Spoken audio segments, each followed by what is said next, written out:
Hi everyone, happy Monday. You'll notice I am back to my regular glasses as opposed to the Gunners I showed you on Friday.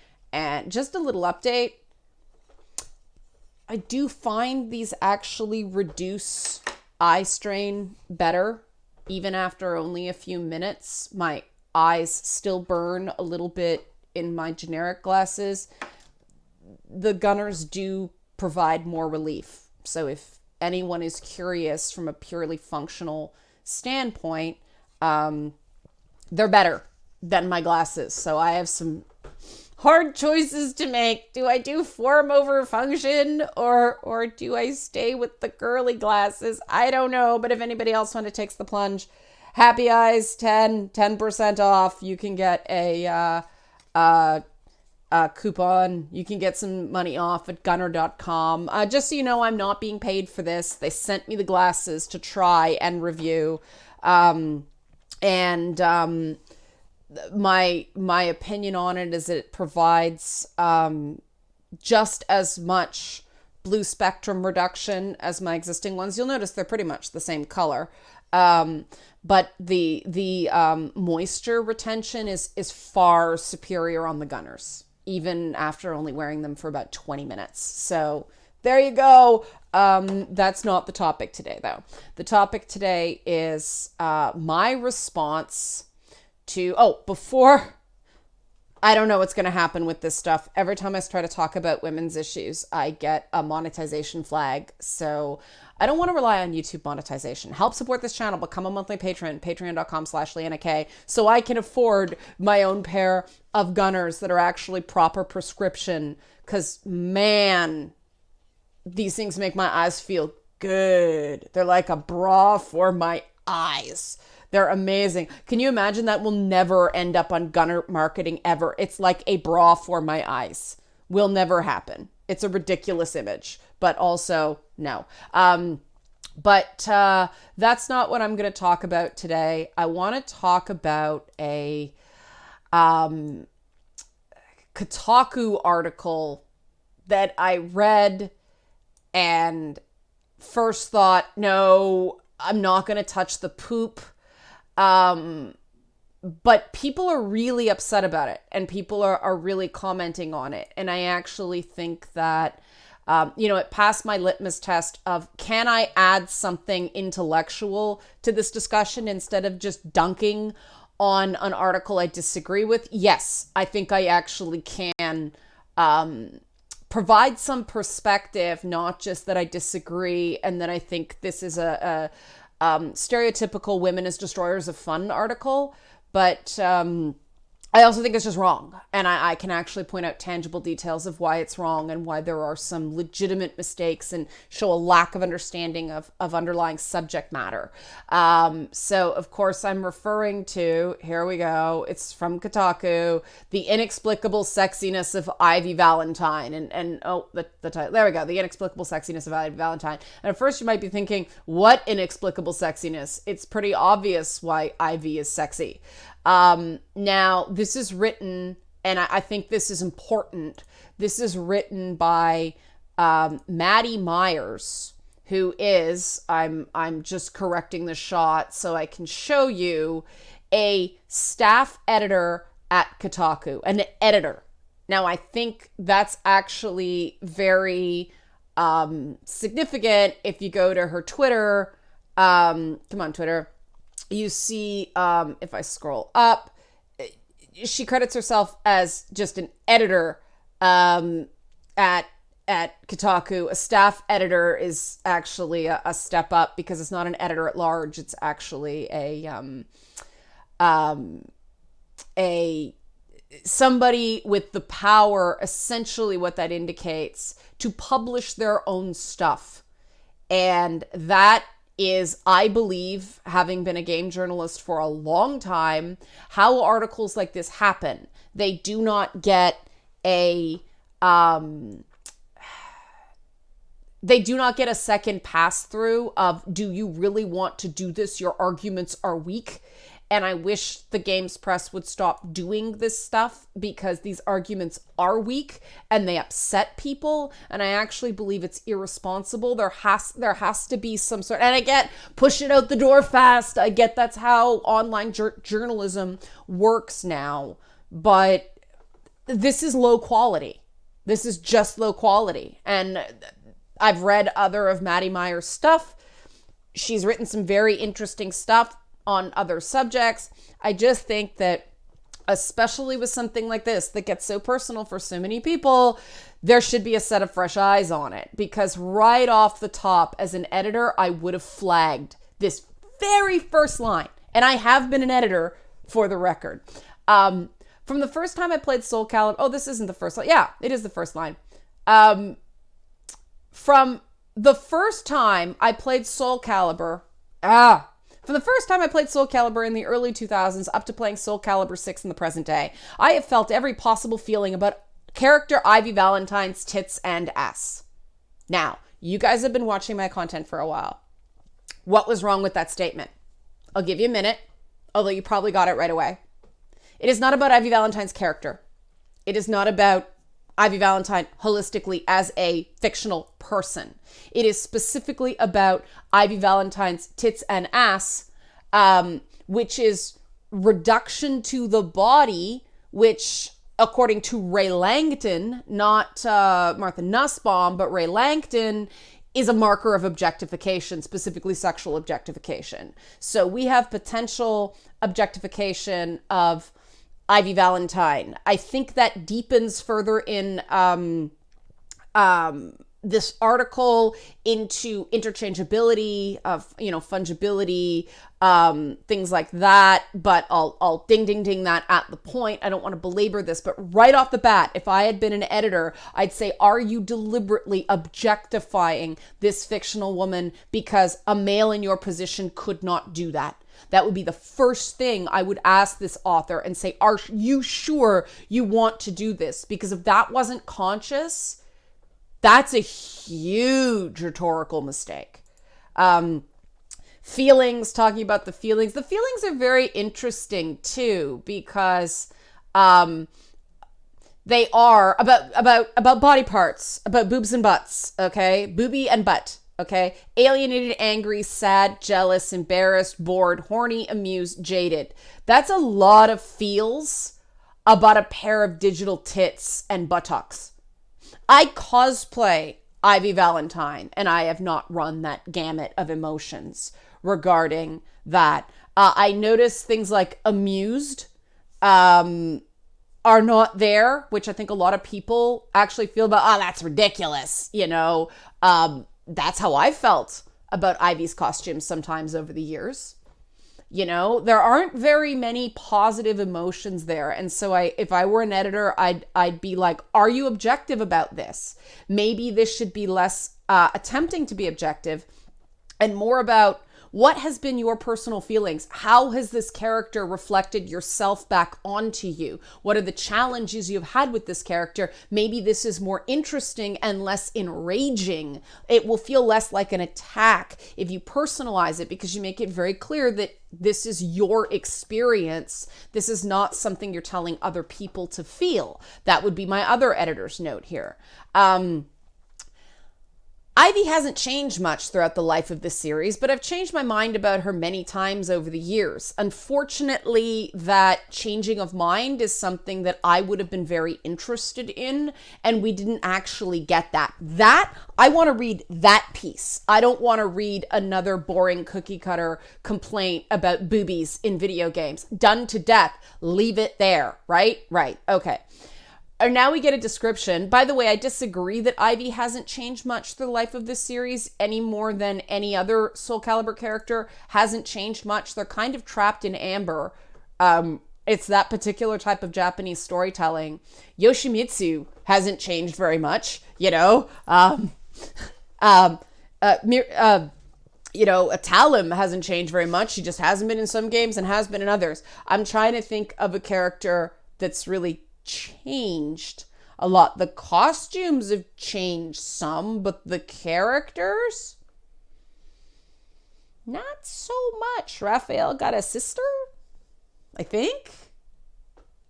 Not a lot of change in Soul Calibur. I'll skip the graphic description of her costume. That would have been like, boom, picture, da-da. When an author gets into graphic descriptions of a video game character's costume, I start feeling like I'm learning about their kink. When they're that obsessed with it,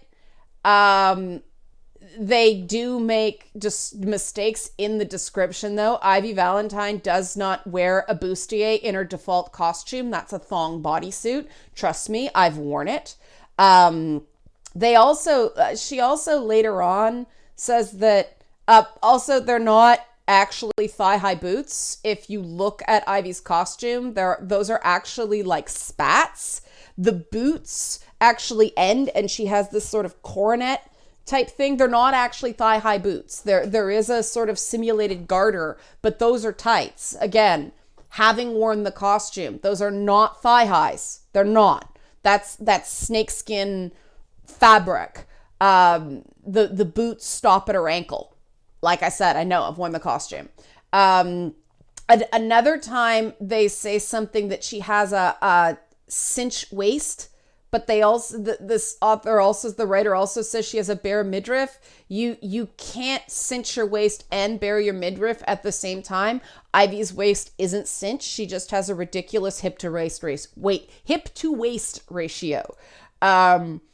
Usually, if a female character is that sexy, I'm cutting off again, sorry, there's some sort of narrative reasoning, however thin. Soul Calibur, now on its 6th entry, has had many opportunities over the years to justify Ivy's overt sexiness. But no, she's still just as I remember her as a high school girl playing the first Soul Calibur on the Dreamcast. This is also true of the rest of the female fighters in the game, but Ivy has always been the least subtle of the bunch. That's that fungibility, that interchangeability.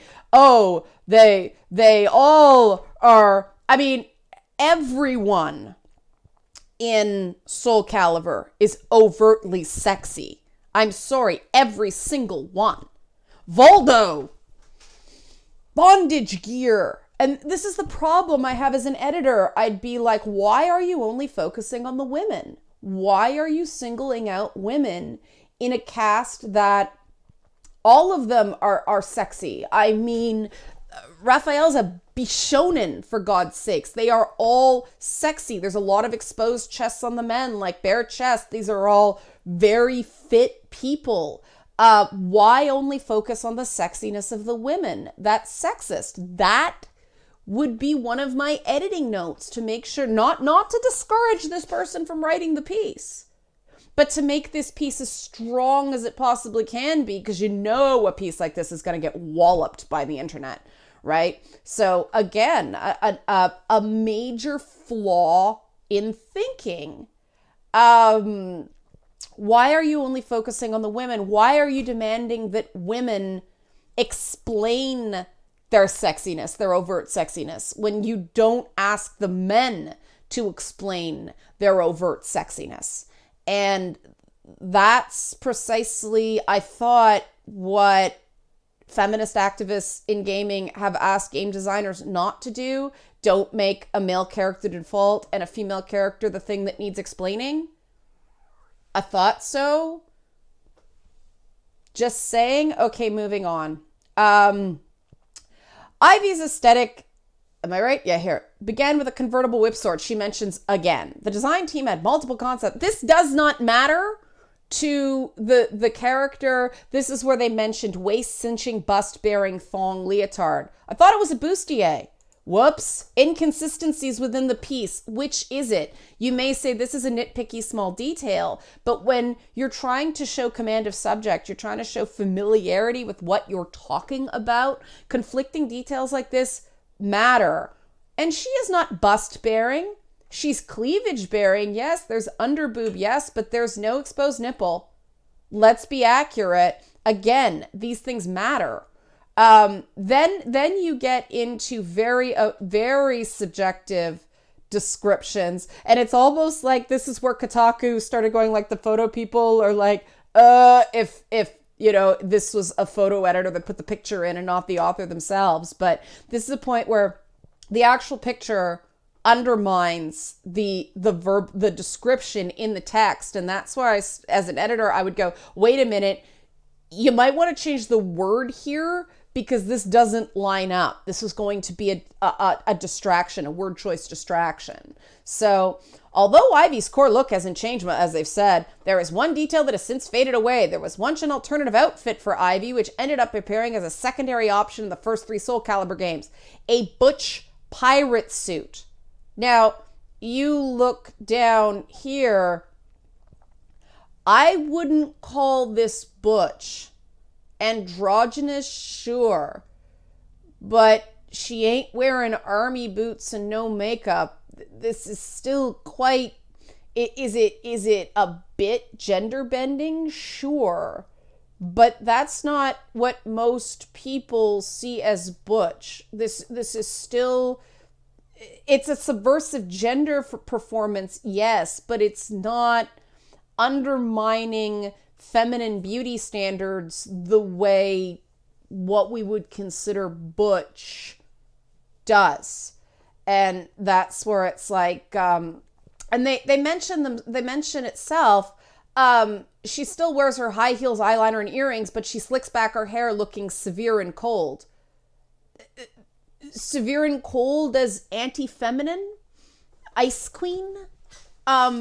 What's wrong with looking? Ivy always looks severe and cold. That's sort of the point. She's sexually aggressive and terrifying at the same time. What is significant about a character looking severe and cold? Because you don't have to look severe to look butch. You don't have to look cold to look butch. Why is this butch?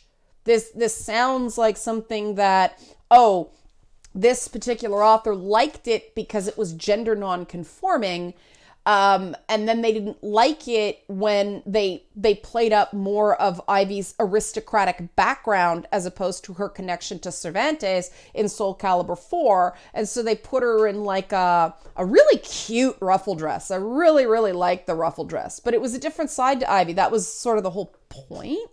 The variant costumes in Soul Calibur have always just kind of been a fun thing anyway. They have guest artists do them, and they tend to be just like totally ridiculous.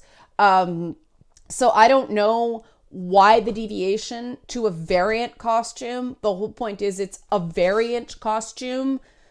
Please stay on topic. Like you're eating words in an already short article to talk about variants. What's the point other than you liked what you perceive to be Butch Ivy? I'd say it's more Marlena Dietrich, which most people see as highly feminine, even in men's clothing. That was sort of the point. It was the co-opting of masculine symbols, not butch. But anyway, I'm getting stuck on this point. Makes sense, blah, blah, blah. Ivy's alternate costume design in Soul Calibur 4 stopped being as butch and slid back over to more conventional and feminine. I think we found the complaint here. And so back to the obsession with fishneck stockings and bodysuits with plunging necklines. This is coming more and more across as just female competitiveness. This author is not comfortable with fishnet stockings and bodysuits with plunging necklines, or she feels like she doesn't look as conventionally attractive in them as Ivy does. I think that's selling yourself short. I think everyone looks good with the right fishnet stockings and plunging necklines. But because there's no stated point here, it just comes across like female competitiveness and jealousy, which a lot of feminist scholars would suggest is actually just the perpetuation of patriarchy. We weaken each other by fighting each other. Just saying. Why does this woman who was raised by an aristocratic family waltz around medieval Europe in lingerie and knee-high boots? Her paper-thin backstory doesn't offer much explanation. Every Soul Calibur character has a paper-thin backstory. You get the story through how they fight, what they say. There isn't a dossier handed to you on any of the characters. So again, why does this female sexuality require an explanation, but Voldo's submissive masculine sexuality, Voldo is subby bitch, that's a paper thin backstory as well. He's the slave to Verce, the merchant Verce, is that his name? But that just because he's the slave to a merchant doesn't mean he's a sex slave. We never quite get into why Voldo's wearing bondage gear, because it's a metaphor for his relationship to Soul Calibur and Soul Edge. People in bondage gear in Soul Calibur games, that indicates that they have had a piece of their soul taken from them, not of their will, as opposed to a selfish pursuit of the sword. Their boundaries were violated and it was taken from them against their will. Now, Ivy and Voldo are a yin and yang in the game because Ivy's the dom, Voldo's the sub. Voldo is sort of content. We don't know if Voldo ever feels happy. But he's certainly content to be a slave, where Ivy's like, hell no, I want my soul back. She goes to these great extents. And if you've ever seen a female child of privilege rebel against her upbringing, dressing like a raging turbo slut is, take that word as a joke. I'm not judging. I love Ivy, but dressing as a conventional raging turbo slut is one of the ways they do it. There's a reason that Paris Hilton and Kim Kardashian both made sex tapes. Just saying. It is explained. It's just not laid out for somebody in a conventional, long-winded, Western linear narrative. That ain't the way video game stories are told a lot of the time. That ain't the way Japanese stories are told. The Gaiden version of storytelling, fragmented stories, like serialized stories where it just picks up and it ends and not everything's completely told. That's a valid method of storytelling that you just sort of have to embrace. So you're coming across as, standing in Western imperialist judgment over an Eastern art form. Just saying. So then it's the final, they say, why the whip and the whole dom vibe? It feels like sexy for sexy's sake. I just explained that. This was the part, and again, remember I said, what does my reaction to something say about me? That to me is much more interesting as a reader than, this is bad. And so here's my moment where it says a lot about me. Since she's wearing the most impressive push-up bra of the cast. Again, you guys know me. What's my issue with this? Again, Ivy Valentine cosplayer. What's my issue with this? Okay, what's the issue? That is not a push-up bra. That is... If you're gonna take swipes, take accurate swipes. That is not a push-up bra. That is natural curvature. And that was something that I still to this day, I kick myself because I had to put a bra in that thing because conventions are so freaking hot and sweaty that the problem with that Ivy Valentine costume is the beginning of the day, I'm Playboy. By the end of the day, I'm National Frickin' Geographic because it's underboob and I sewed a bra into it and we hid the underwire, but you can't put a ton of padding in that. You can't make it a push-up bra or it doesn't look right. It's actually sort of, you're taped on, and sorry, I'm manhandling myself. YouTube's going to demonetize this. But you don't get the lift. The problem is it all comes from your neck. And the problem I had with that Ivy Valentine costume is I had a blister on the back of my neck just from the rubbing. It's not a push-up bra. A push-up bra lifts. That is it's a halter. It's a halter neck. And yeah, there are some halter neck push-up bras, but proper push-up bras lift from the band, not from the strap, because it's really bad for you. But that's more of it's just a strap of fabric. It's not a push-up bra. Push-up bras have padding. And if you're going to be writing about this stuff, you actually have to know what you're talking about. And again, this may seem like small stuff. But it's not small stuff because it collectively shows an unawareness of subject matter. You're commenting, obviously there's an issue with push-up bras for this author, because otherwise why get that wrong? Why see something that's not there? Sorry, those are her boobs. Some women are built that way. I'm a freaking 32 triple F. Okay? Like, some of us have to go through life. There's no padding in this bra. Oh God, my nipples are showing. Just shows. But there's no padding. There's no padding. I am this big. Naturally, some of us are.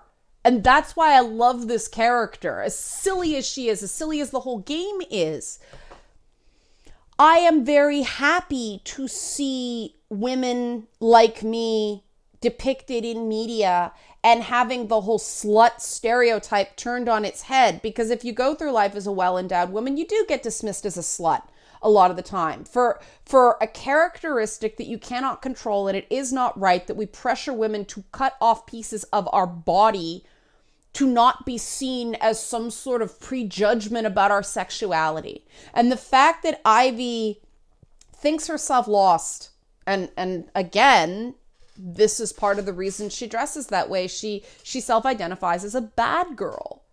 And sexuality is power, and she's all about amassing power to destroy the evil sword all once and for all, and she thinks that will destroy her in the process. And then at the end of Soul 4, she finds out, oh no, there is still some good in her, symbolized by the sword she made with her own damn hands.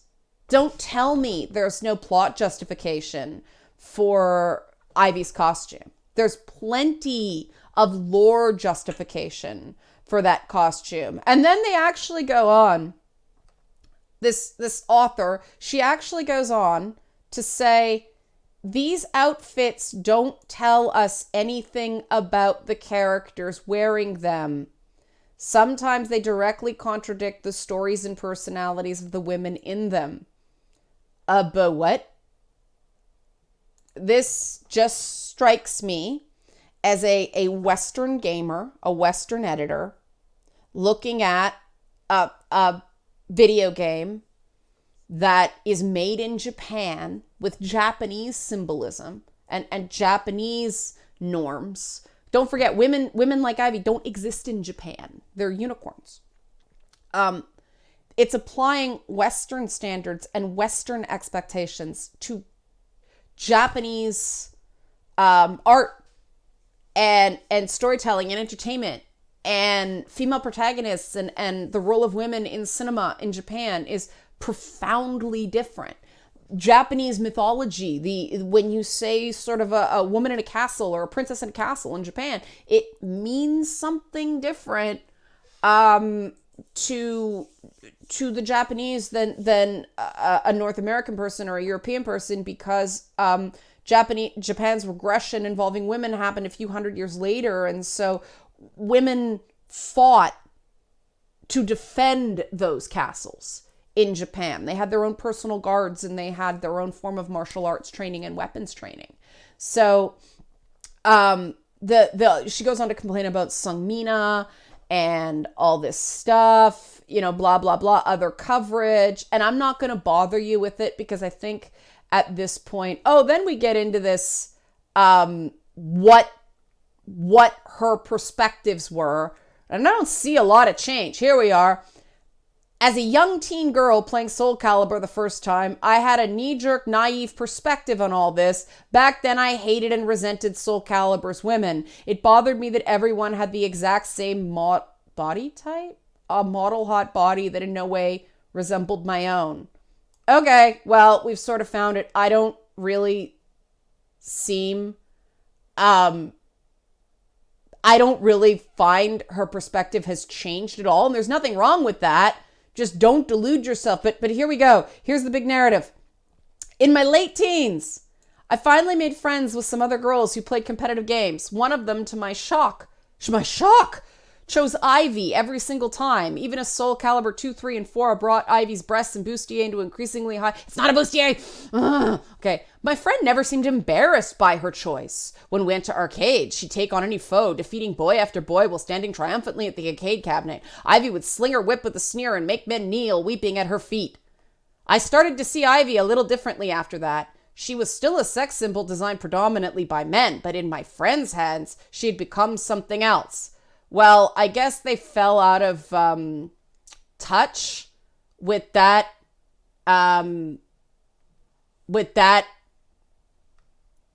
friend, because the beginning of I didn't even know this later part of the article existed. There was a jump there and I missed it. But it's like, huh? And then she goes on to talk about how her queer friends call Ivy their queen, and but here's the conclusion. Okay. I'm so confused by this. No soul game has ever humanized or scarcely even personified Ivy Valentine. Okay? I think I sort of already described how Soul Calibur 4 very much humanized, never mind personified, Ivy Valentine. They very much humanized her.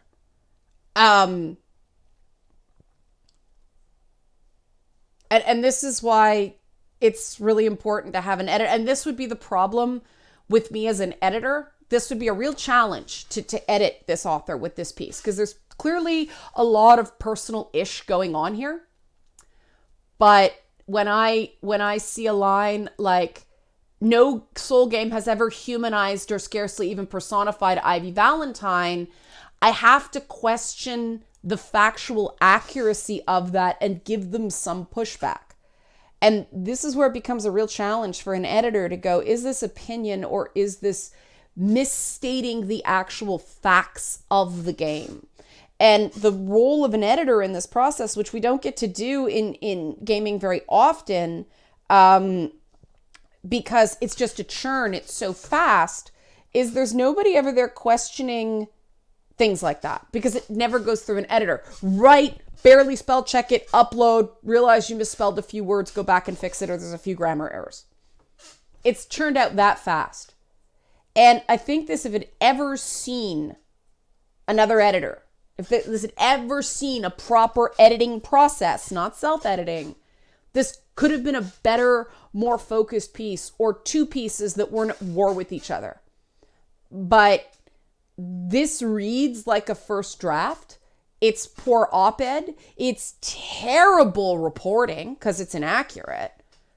And it's poor op-ed, just not because I disagree with it, but because it's filled with conflicting statements and misdescriptions. It shows a lack of authority on, if you're going to spend a lot of time describing someone's clothes, at least describe them accurately. So there's my thoughts on it.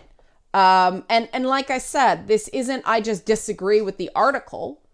There's parts of it that are, see, that's the thing. If it had just been the author's ongoing experiences, there's nothing for me to disagree with. Those are her experiences. Those are her thoughts. Those are totally valid.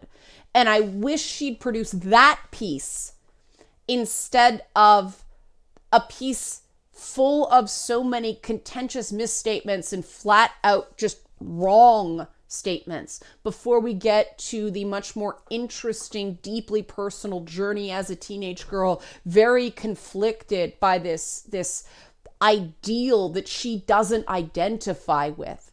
The problem is too many women don't identify with Ivy just because she's got a physique that they're never going to have. And there's so much more to her than that. And I know, I have a similar issue where I watch Supergirl and she is so skinny. And I'm like, man, this is why I cosplay Power Girl and not Supergirl, because I can't pull that off. But I relate to other characters in the show. I relate to her in a different way. And while society trains women to feel awful about our bodies and terrible about ourselves in that, competitive meat market that we're expected to compete in, where we're judged so viciously and intently based on our physicality. I get that sucks. I get what that does to you. So why are you perpetuating it? I'll leave that there. Thanks for watching. Once again, help support this channel. Become a monthly patron, patreon.com/LeannaK. Thanks for watching.